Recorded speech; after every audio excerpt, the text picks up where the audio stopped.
Porque é aí que mora o perigo. De novo. Não, vai. Você pode falar assim. Falar o quê? Isso. Se você... Ela pergunta e já responde. Ela pergunta, aí você vai falar assim. Eu não sei, aí ela responde.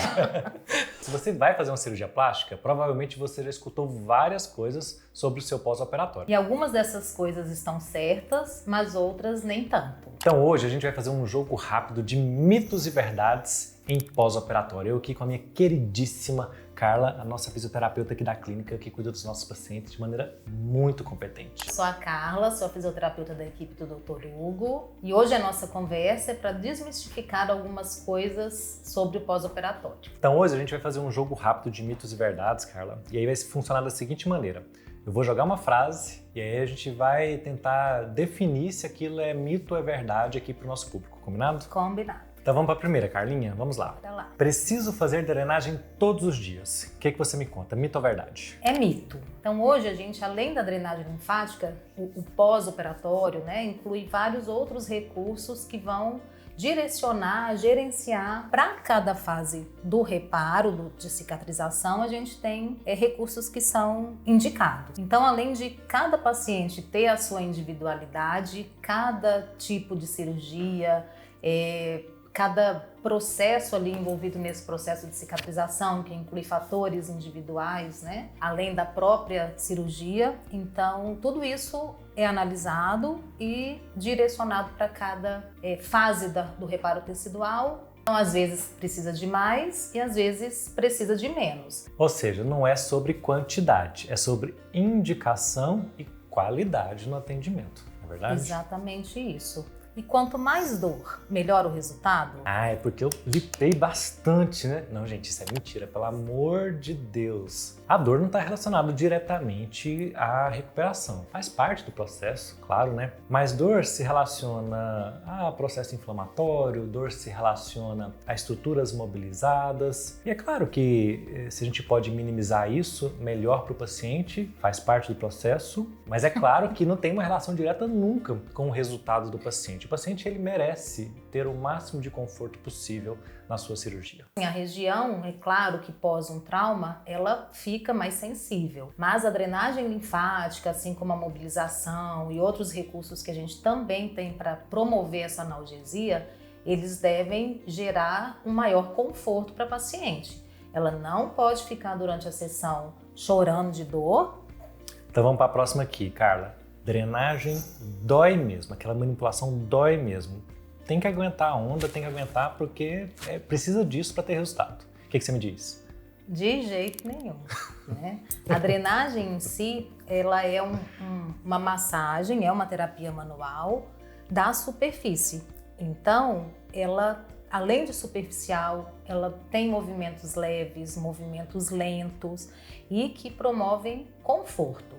A pele, aquele tecido, acabou de sofrer uma lesão. É natural que esteja mais sensível e dolorido, mas a drenagem ela vem para promover um alívio. Como eu já escutei pacientes falando assim para mim, doutor, eu fiz uma drenagem com uma moça, mas nossa, aquela mozinha leve demais, aquele treino não me trouxe resultado nenhum. Eu tô indo em outra porque ela vai lá e ela realmente drena, me aperta, eu sinto que faz efeito. A paciente ela confunde massagem para relaxamento muscular com uma drenagem linfática. E justamente isso aí que você mencionou, que a gente está atuando aqui na superfície. Por isso a necessidade de mais delicadeza, direcionamento, num tecido que já está inflamado. E eu preciso controlar isso e evitar que ele se inflame mais. Que é totalmente diferente de uma massagem relaxante para você ir lá e tirar um nódulo muscular, para a pessoa ficar, sei lá, né, depois de um dia tenso de trabalho e alguém ir lá e mexer no músculo. O músculo é algo profundo, precisa de força mesmo.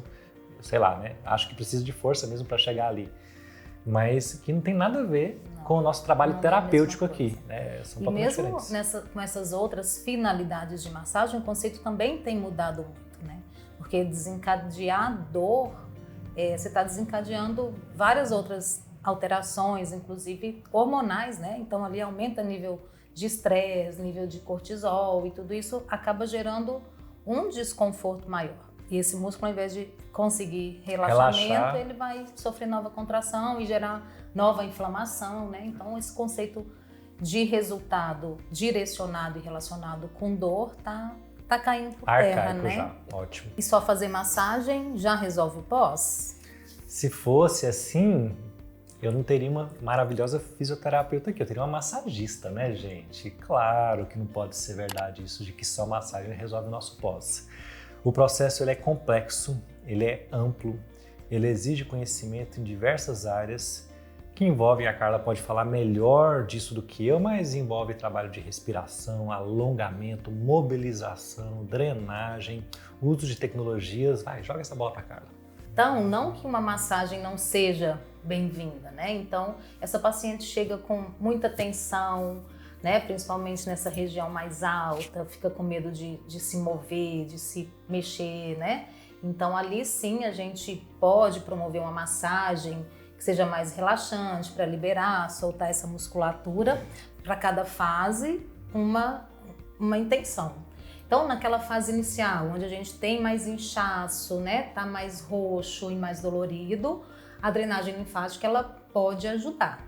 Depois disso, a gente tem também a mobilização desse tecido para direcionar melhor essas fibras, né, diminuir o risco, a chance de formação de fibrose, ou direcionar essa fibrose, né, já que é um tecido que ele acaba mesmo sendo formado, mas para gerenciar esse processo. Para analgesia também a gente entra com eletroterapia, com fototerapia para também organizar esse tecido cicatricial, então laser, LED, mobilização de tecido, exercício respiratório. Vamos para a próxima aqui de mito ou verdade, Carla. A paciente está se sentindo super bem já no pós-operatório e ela quer voltar para a rotina normal. Ela está a fim de voltar agora, nesse momento. Ela está se sentindo bem e quer voltar para a rotina normal. E aí? Vamos lá, ó, cuidado com isso, gente. Vamos lá, o que você acha?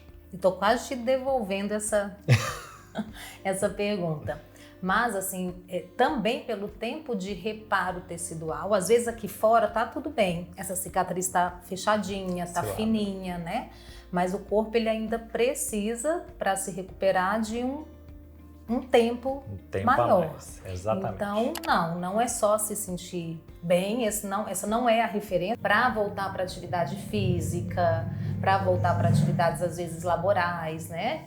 E se sentir bem não significa que seu corpo está pronto. Inclusive, ainda bem aqui no meu consultório, isso não é referência mesmo, porque as nossas pacientes tendem a se sentir bem aqui no nosso pós-operatório, pelo cuidado que a gente tem de preparo pós-operatório, pelo cuidado que a gente tem de preparo pré-operatório, a maneira em que a gente opera também, que não é uma maneira extremamente agressiva, a gente respeita o limite de cada paciente, então as pacientes tendem a se sentir bem rápido.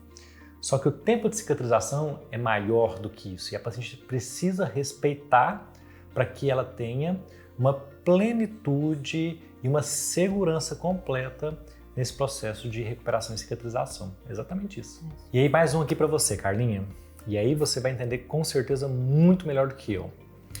A gente indica a cinta cirúrgica para o nosso paciente exclusivamente pela estética. Vamos lá, mito ou verdade? De jeito nenhum, super mito, né? Essa cinta ela tem uma função super importante, em especial nos 2 primeiros meses, para ajudar a esse tecido colar, aquele líquido que está ali em excesso também achar um lugarzinho ali para ser absorvido. Então, é mito. A cinta ela é mais do que uma necessidade, ela é essencial para o seu bom resultado. E aqui a gente tem que, às vezes, né, a gente pensa que quanto mais apertada, quanto mais justa, melhor. E isso também é um mito.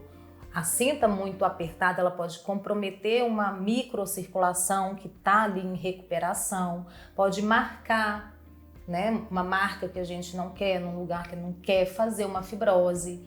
Então ela precisa ter o ajuste correto, ela precisa ser justa, mas comprimir, mas não apertar. Ou seja, a cinta ajuda no controle do inchaço, suporte e recuperação. E ela não acaba exclusivamente na estética, é muito mais do que isso, né? Faz parte desse processo de recuperação do paciente. Muito bom. Com certeza. Então, além de modelar, ela tem essas funções que são básicas e importantes nesse tempo, né, do reparo do tecido. Doutor Hugo, e se não fizer o acompanhamento no pós-operatório, dá tudo certo? Pode até dar certo. Vamos colocar na estatística aqui. Pode até dar certo.